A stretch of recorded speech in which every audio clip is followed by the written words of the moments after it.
السلام علیکم دوستوں، کیا حال چل ہے؟ روایتی اسٹوڈیو سے ویلکم۔ بہت سارے لوگ ان فائلوں کو اور الماریوں کو مس کر رہے تھے، تو آج فائنلی ویڈیو بن رہی ہے یہاں سے۔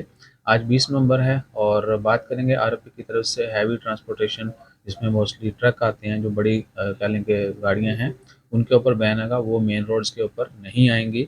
مخصوص وقت ان کا دیا گیا ہے، جس طرح پہلے بھی ہوتا ہے کہ لانگ ویکینڈ ہو، زیادہ چھٹیاں ہوں، تو بہت سارے لوگ موو کر رہے ہوتے ہیں، اور پھر واپسی کے وقت بھی ویسا ہی۔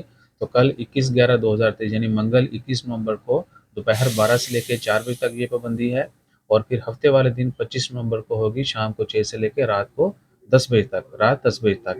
اور یہ ہوگی مسقط کے جو مین روڈز ہیں ان کے اوپر بڑی گاڑیاں ٹرک جو ہیں وہ نہیں آئیں گے اس ٹائم کے دوران۔ اس کے بعد داخلیہ روڈ جو ہے مسقط بگ برج ہو گیا، اور باتنا ہائی وے مسقط شناس جو ہے اس کے اوپر بڑی گاڑیاں نہیں آئیں گی، ٹرکوں کے انٹری کے اوپر پابندی ہوگی۔ اور جو وائلیٹ کرے گا ڈیفینیٹلی ان کو جرمانہ اور دیگر جو ہے نا، کیا کہتے ہیں کہ لوازمات سے نوازا جائے گا۔ اور اس کے بعد اللہ تعالیٰ خیر کرے، عمان کی خبروں میں کوئی باقی بڑی خبر نہیں ہے۔